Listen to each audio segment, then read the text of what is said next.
सभी विद्यार्थियों के लिए अमित सर का प्यार भरा नमस्कार। आप सभी स्टूडेंट्स कैसे हैं?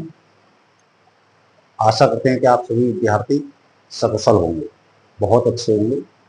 प्यारे विद्यार्थी, हमने आप लोगों के लिए प्रीवियस वीडियो में नॉर्मेलिटी और मोलैरिटी के विषय में बताया था। आज हम आपके सामने पुनः एक नई वीडियो के साथ उपस्थित हुए हैं और आज का वीडियो है वो मोलैलिटी एंड मोल फ्रैक्शंस पर आधारित है। प्यारे विद्यार्थियों, बोर्ड परीक्षा में मोललता और मोल प्रभाव से संबंधित क्वेश्चंस पूछे जाते हैं, तो इनके बारे में आप लोगों के लिए बहुत अच्छे ढंग से जानकारी होनी चाहिए। मोललता की आपसे डेफिनेशन भी पूछी जा सकती है, मोललता पर आधारित न्यूमेरिकल्स भी आते हैं। इसी प्रकार मोल प्रभाव की परिभाषा क्या होती है और मोल प्रभाव पर आधारित जो न्यूमेरिकल्स हैं वो भी आप लोगों से पूछे जा सकते हैं। तो आज हम आप लोगों के लिए मोललता और मोल प्रभाव से रिलेटेड टॉपिक को आपके सामने शुरू करेंगे। प्यारे विद्यार्थियों, सबसे पहले हम बात करते हैं मोललता की कि मोलैलिटी क्या होती है।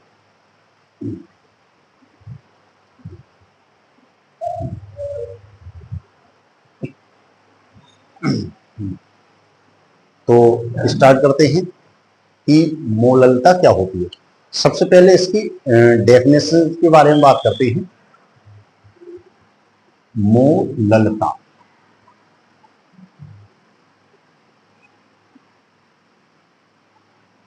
मोलैलिटी क्या होती है?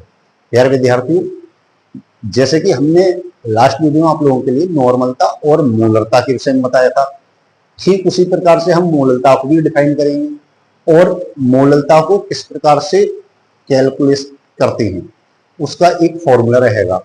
सबसे पहले हम बात करते हैं इसकी परिभाषा की कि मोललता की परिभाषा क्या रहती है। इसको हम इस प्रकार से डिफाइन कर सकते हैं कि 1 किलोग्राम विलायक में उपस्थित विलेय पदार्थ के मोलों की संख्या को विलयन की मोललता कहते हैं। तो प्यारे विद्यार्थी, यहाँ पर जो मोलों की संख्या है उसको हम 1 किलोग्राम विलायक में डिजोल्व मानेंगे। इसको हम इस प्रकार से लिख सकते हैं और जो मोललता होती है उसको हम स्मॉल m के द्वारा रिप्रेजेंट करते हैं। तो इसका फॉर्मूला ये हो जाएगा, स्मॉल m इक्वल टू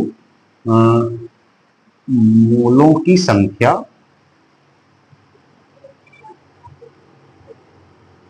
बटे विलायक का भार।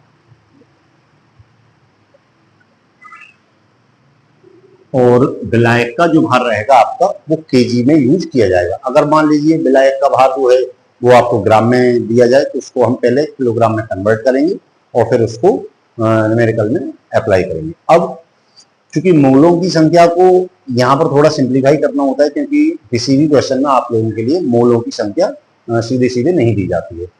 तो मोलों की संख्या को ज्ञात करने के लिए हम इस फॉर्मूले का यूज करते हैं, मोलों की संख्या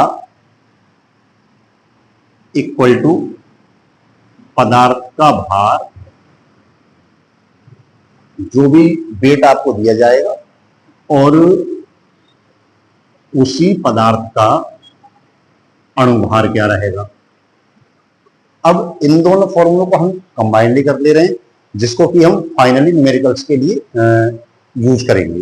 तो स्मॉल m इक्वल टू जो विलेय पदार्थ है, पदार्थ का भार बटे अणुभार, जो पदार्थ है उसी का ही अणुभार यूज किया जाएगा, इनटू विलायक का भार इन केजी। तो इस प्रकार से हम एक फाइनली फॉर्मूला जो यूज करेंगे किसी भी न्यूमेरिकल के, जिसके थ्रू हम मोललता कैलकुलेट करेंगे, तो उसमें हम जो है इस फॉर्मूले का इस्तेमाल करेंगे। इस फॉर्मूले के द्वारा हम किसी भी पदार्थ की मोलैलिटी को कैलकुलेट बहुत ही आसानी से कर सकते हैं। अब यहाँ पर हमें एक बात ध्यान देनी होगी, हमने आप लोगों के लिए नॉर्मलता, मोलरता और मोललता 3 डेफिनेशन बताएं। अब आपसे एक क्वेश्चन ऑब्जेक्टिव में पूछा जा सकता है कि कौन सी इकाई है जिस पर कि टेम्परेचर का इफेक्ट नहीं होता है। तो प्यारे विद्यार्थी, इसके लिए मैं एक क्वेश्चन लिखता हूं, फिर उसके बाद इस पर आधारित एक न्यूमेरिकल भी आप लोगों के लिए करके दिखाएंगे।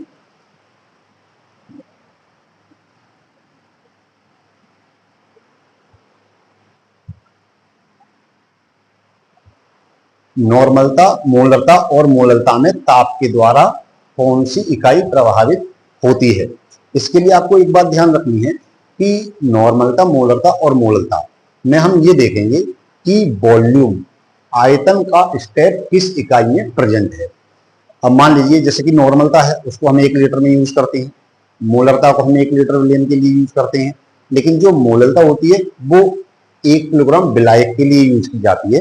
तो इसमें हम देखेंगे नॉर्मलता में वॉल्यूम का स्टेप है, आयतन का पद है, मोलरता में भी वॉल्यूम या आयतन का स्टेप आया हुआ है, लेकिन मोलरता में आयतन का स्टेप प्रेजेंट नहीं है। अतः हम ये कह सकते हैं कि मोलरता जो होती है वो ताप के द्वारा प्रभावित नहीं हो सकती है, क्योंकि अगर मान लीजिए मोलरता में वॉल्यूम का स्टेप रहता है तो वॉल्यूम जो होता है वो टेम्परेचर के द्वारा प्रभावित हो जाता है। जब चूंकि इसमें मोलरता के अंतर्गत हम आयतन का इस्तेमाल नहीं करते हैं तो मोलरता जो है वो तापमान के द्वारा अप्रभावित इकाई रहेगी। चलो अब हम आगे इसमें मोलरता को जो आंकिक क्वेश्चंस हैं, जो न्यूमेरिकल हैं, वो किस प्रकार से किए जाते हैं। मैं यहाँ पर आपके लिए एक एग्जांपल देकर के आपको बताता हूँ कि किस प्रकार से हम मोलरता को कैलकुलेट कर सकते हैं। प्यारे विद्यार्थी, एक क्वेश्चन हम लेते हैं, ये बहुत ही सिंपल सा क्वेश्चन है जिसको कि हम यहाँ पर कैलकुलेट करके दिखाएंगे। जैसे मान लीजिएगा कि 6 ग्राम ग्लूकोज को 100 ml जल में घोलकर विलयन बनाया गया, विलयन बनाया गया।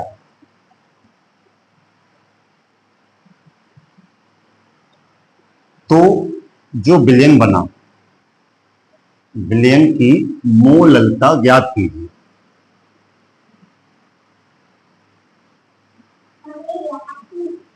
तो हम यहां पर देखेंगे कि 6 ग्राम ग्लूकोज को 100 ml, सॉरी यहाँ ml नहीं, यहाँ ग्राम आएगा, 100 ग्राम जल में घोलकर विलयन बनाया गया। तो विलयन की मोलरता ज्ञात कीजिए। अब इसमें हमें क्या क्या चीजें दे रखी हैं उनके लिए हम यहाँ पर लिख लेते हैं। विलेय पदार्थ जो सॉल्यूट है उसके रूप में आपके लिए ग्लूकोज दिया हुआ है, तो हम यहाँ लिखेंगे पदार्थ का भार हमें दिया गया 6 ग्राम, और इसके लिए कितने विलायक में घोला गया है, विलायक के रूप में यहाँ पर जल दिया हुआ है, तो इसके लिए हम लिखेंगे विलायक का भार 100 ग्राम। चूंकि मोलरता का जो हमने अभी आपको फॉर्मूला बताया था उसमें जो मोलरता थी वो किलोग्राम में है, तो हम इसके लिए जो है 100 ग्राम जो हमें वेट दिया हुआ है सॉल्वेंट का, इसको हम किलोग्राम में कन्वर्ट कर लेंगे। किलोग्राम में कन्वर्ट करने के लिए इसको 1000 से डिवाइड करें तो ये फाइनली 0.1 kg हो जाएगा। अब हमें यहाँ पर विलेय पदार्थ के अणुभार की भी आवश्यकता रहती है। विलेय के रूप में आपके लिए ग्लूकोज दिया हुआ है, तो यहाँ पर हम लिख लेंगे ग्लूकोज। इसका जो मॉलिक्यूलर फॉर्मूला है वो C6H12O6 होता है का अणुभार। प्यारे विद्यार्थियों, किसी भी कंपाउंड का जो मॉलिक्यूलर वेट कैलकुलेट होता है, जो मॉलिक्यूलर वेट हम याद करते हैं, उसके लिए आपके लिए सबसे पहले उसके मॉलिक्यूलर फॉर्मूले की जानकारी होनी अति आवश्यक है, क्योंकि जब तक आपके लिए मॉलिक्यूलर फॉर्मूला याद नहीं होगा तब तक मॉलिक्यूलर वेट कैलकुलेट करने में आपको समस्या का सामना करना पड़ सकता है। तो यहाँ पर ग्लूकोज का जो मॉलिक्यूलर फॉर्मूला है वो C6H12O6 है।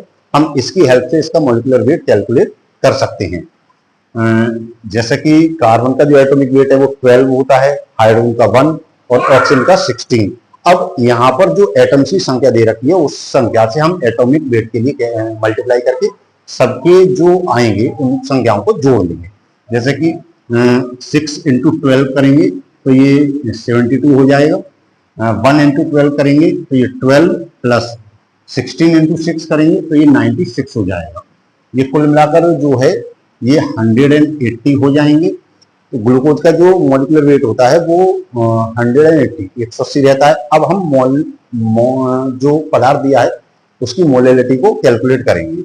इसके लिए हम फॉर्मूला यूज करेंगे, ग्लूकोज का भार बटे ग्लूकोज का अणुभार लेंगे और यहां पर जो है वो विलायक का भार इन केजी। ये सभी वैल्यू आपके लिए दी हुई हैं, तो इनके लिए हम यहाँ पर पुटअप करेंगे। ग्लूकोज का जो वेट है वो 6, ये 180, ये 0.1, यहाँ से ये पॉइंट हटाएंगे, ऊपर 0 बढ़ाएंगे, 63, तो ये 1/3 हो जाएगा। और स्मॉल हम इसमें मात्रक एज अ मात्रक यूज कर सकते हैं, या अगर आप चाहें तो इसके लिए जो है दशमलव के स्थान तक भी ज्ञात कर सकते हैं।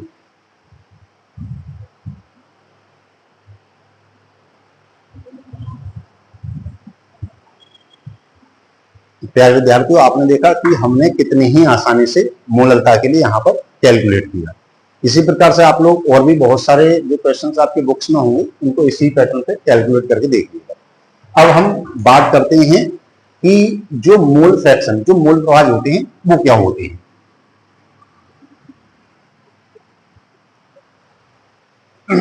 मोल प्रभाज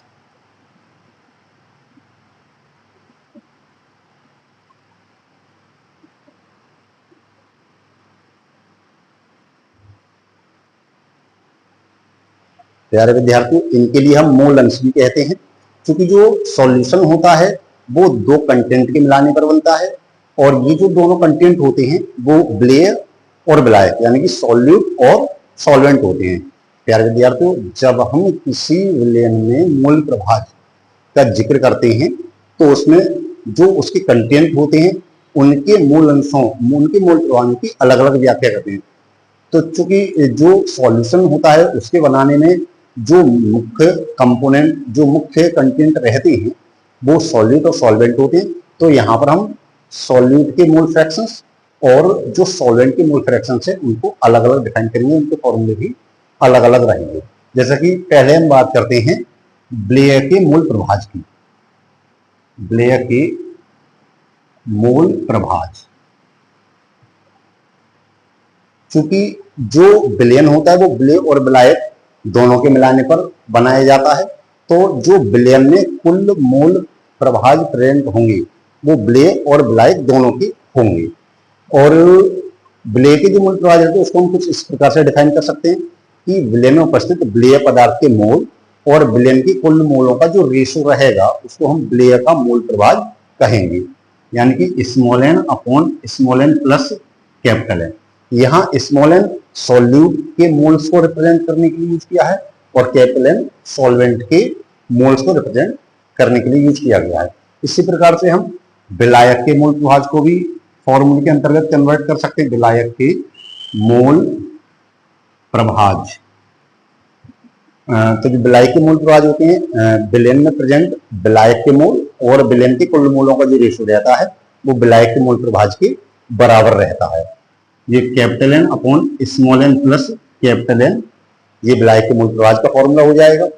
अब यदि हम यहाँ पर जो हमने सिंबल यूज किए हैं, स्मॉल एन जो रहेगा वो ब्लेय के मोल रहेंगे, ब्लेय के मोल, और जो कैपिटल एन हमने यूज किया है ये विलायक के मोल होंगे। अब यदि हम विलयन के मोलों की बात करें तो चूंकि विलयन जो होता है वो ब्लेय और विलायक दोनों के मिलाने पर बनाया जाता है, तो विलयन के जो कुल मोल होंगे वो ब्लेय पदार्थ के मोल प्लस विलायक के मोल हो जाएंगे। Small N plus capital N जो रहेंगे वो विलयन के मोल हो जाएंगे। अब प्यारे विद्यार्थी, आपको इसमें एक बात और ध्यान रखनी है कि इन फॉर्मूलों पर आधारित बहुत सारे न्यूमेरिकल्स भी पूछे जा सकते हैं। अब चूंकि यहाँ पर मोलों की संख्या है तो मोलों की संख्या को सिंप्लीफाई करने का आपको फॉर्मूला बताइए, भार और अणुभार का जो रेशो होता है वो मोल के अंतर्गत हम यूज कर लेते हैं। आपको एक विशेष बात और ध्यान रखनी है कि जब हम इनके न्यूमेरिकल्स करेंगे तो उसमें एक बात हमें ये ध्यान रखनी है कि जो कैलकुलेशंस के उपरांत ये जो हमें ब्ले और ब्लाई के मूल प्रवाह के मान ज्ञात होंगे, उन दोनों को हम ऐड करके देखेंगे, और ऐड करने पर जब हमें वैल्यू 1 के इर्द-गिर्द प्राप्त हो जाएगी तो हमारा आंसर सही माना जाएगा। यानी कि जो ब्ले के मूल प्रवाह और ब्लाई के मूल प्रवाह होते हैं, दोनों का जो योग होता है वो टोटल 1 हो जाना चाहिए। तो जो ब्लेन के मूल प्रवाह होते हैं उसकी वैल्यू 1 रहती है। हम यहां पर इसको नोट करके लिख लेते हैं कि